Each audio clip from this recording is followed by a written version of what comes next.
বাংলাদেশে চলছে নির্বাচনের হাওয়া। রাজনৈতিক দলগুলো থেকে প্রার্থী ঘোষণার কার্যক্রম শুরু হয়ে গেছে। বিএনপি ২৭২টি আসনে প্রার্থী ঘোষণা করেছে ঠিকই, কিন্তু এর ফলে বিএনপির শরিক দলগুলোর মধ্যে অসন্তোষ দেখা যাচ্ছে।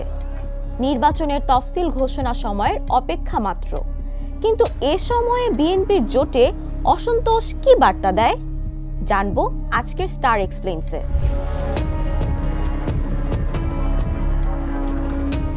১৯৯৯ সালের ৬ জানুয়ারি অষ্টম জাতীয় সংসদ নির্বাচনকে সামনে রেখে বিএনপি ৪ দলীয় জোট গঠন করেছিল। ২০০১-এর নির্বাচনে অংশগ্রহণ করে জয়লাভ করে এই জোটটি। তবে জোটটি ২০০৮-এর নির্বাচনের আওয়ামী লীগ নেতৃত্বাধীন মহাজোটের নিকট পরাজিত হয়। এরপর ২০১২ সালে প্রথম এর ৪ দলীয় জোট সম্প্রসারণ করে ১৮ দলীয় জোট ও পরে আরও ২টি দল যোগ করে ২০ দলীয় জোট গঠন করা হয়। এরপরে বিভিন্ন সময়ে জোট থেকে বিভিন্ন দল যোগ বিয়োগ হয়েছে। ২০২২ সালের ৯ ডিসেম্বরে বিএনপি তাদের ঢাকা বিভাগীয় গণসমাবেশের আগের দিন ২০ দলীয় শরিকদের নিয়ে একটি আনুষ্ঠানিক সভায় ২০ দলীয় জোটকে বিলুপ্ত করার কথা জানায়। এরপর বিএনপির সমর্থনেই জোটের ছোট ছোট শরিক দলগুলো নতুন জোট তৈরির কার্যক্রম শুরু করে। কিন্তু ত্রয়োদশ জাতীয় সংসদ নির্বাচনকে সামনে রেখে আলোচনায় এসেছে বিএনপির শরিক দলগুলোর মধ্যে অসন্তোষের খবর। কারণ দলগুলো এখনো জানে না তাদের জন্য কতটি আসন বরাদ্দ হতে পারে দলটি থেকে। কারণ ২৭২টি আসনে এর মধ্যেই প্রার্থী ঘোষণা করেছে বিএনপি। দলীয় সূত্র বলছে বাকি থাকা ২৮টি আসনের মধ্যে মাত্র ১৫টি আসন শরিকদের জন্য ছাড়তে পারে বিএনপি। কিন্তু এই সংখ্যা শরিকদের প্রত্যাশার চেয়ে অনেক কম।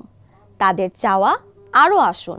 বিএনপির জ্যেষ্ঠ নেতাদের যুক্তি হলো ১৯৭২ সালের গণপ্রতিনিধিত্ব আদেশ আরপিও সংশোধনের কারণে দলটি ঝুঁকি নিতে চাইছে না। এই সংশোধনী অনুযায়ী জোটের প্রার্থী হলেও সবাইকে নিজ দলের প্রতীকে নির্বাচন করতে হবে, জোটের বড় দলের প্রতীকে নয়।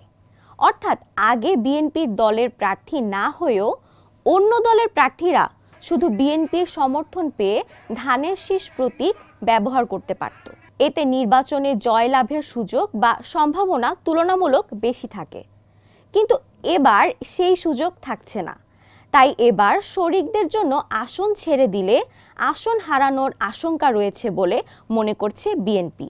বিএনপির এমন সিদ্ধান্তে শরিক দলগুলো অসন্তুষ্ট। তাদের অভিযোগ, বিএনপি তাদের দেয়া প্রতিশ্রুতি ভঙ্গ করছে এবং একতরফাভাবে সিদ্ধান্ত নিচ্ছে। ১২ দলীয় জোটের সমন্বয়ক সৈয়দ এহসানুল হুদা এক প্রেস বিজ্ঞপ্তিতে জানান, জোটের নেতারা বিস্মিত ও মর্মাহত। এমনও হয়েছে শরিকদের প্রার্থী একটি আসনে নির্বাচনী প্রচারণা চালিয়ে আসছিলেন, কিন্তু সেখানে বিএনপি মনোনয়ন দিয়েছে নিজ দলের প্রার্থীকে।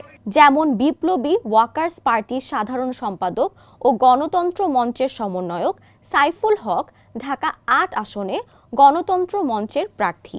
সেখানে প্রথম দফায় মনোনয়নে বিএনপি তার আসনে প্রার্থী দিয়েছে। এমন ঘটনায় সাইফুল হকের ধারণা বিএনপির সঙ্গে জোটের শরিকদের দূরত্ব তৈরি হয়েছে। ঝালকাঠি ১ আসনে বিএনপির রফিকুল ইসলাম জামালকে মনোনয়ন দিয়েছে, কিন্তু বাংলাদেশ লেবার পার্টির চেয়ারম্যান মোস্তাফিজুর রহমান ইরান সেখানে প্রচারণা চালাচ্ছিলেন। এ ঘটনায় ক্ষুব্ধ হয়ে ইরান ঘোষণা দেন বিএনপির সঙ্গে সম্পর্ক রাখবে না লেবার পার্টি। বিএনপি স্থায়ী কমিটির সদস্য খন্দকার মোশাররফ হোসেন বলেন, যেসব আসন শূন্য রাখা হয়েছে সেগুলো নিয়ে শরিকদের সঙ্গে আলোচনা চলছে। কোন আসন শরিকদের দেয়া হবে তা পরে ঠিক করে জানানো হবে। তবে আসন বন্টন নিয়ে কে অসন্তোষ প্রকাশ করেছে সে বিষয়ে তিনি জানেন না। বিএনপির একাধিক সূত্র বলছে, জাতীয় নাগরিক পার্টির সঙ্গে জোট গঠনের আলোচনা চলছিল, কিন্তু বিএনপি ইতিমধ্যে এমন আসনে প্রার্থী দিয়েছে যেখানে এনসিপি প্রার্থীদের নির্বাচনের অংশ নেয়ার সম্ভাবনা রয়েছে। বিএনপি ঢাকা ১১ আসনে এম এ কাইয়ুমের নাম ঘোষণা করেছে। অন্যদিকে এনসিপির আহ্বায়ক নাহিদ ইসলাম একই আসনে প্রচারণা চালাচ্ছেন। এছাড়াও দলটি রংপুর ৪ আসনে এমদাদুল হক ভরসাকে মনোনয়ন দিয়েছে, যেখানে এনসিপির সদস্য সচিব আক্তার হোসেন প্রতিনিধিত্ব করতে পারেন। দলটি ঢাকা ৯, ঢাকা ১৮, ঢাকা ১৪ এবং কুমিল্লা ৪ আসনেও প্রার্থী ঘোষণা করেছে, যেখানে এনসিপির তাসনিম জারা, নাসির উদ্দিন পাটোয়ারি এবং আরিফুল ইসলাম আদিবের প্রার্থী হওয়ার কথা রয়েছে। আগামী নির্বাচনকে সামনে রেখে বিএনপি কিভাবে তাদের শরিক দলগুলোর সাথে সম্পর্ক ঠিক রাখবে তা দলটির জন্য সবথেকে বড় পরীক্ষা। আর এই পরীক্ষায় দলটি কত নাম্বার পাবে তা জানা যাবে খুব দ্রুত।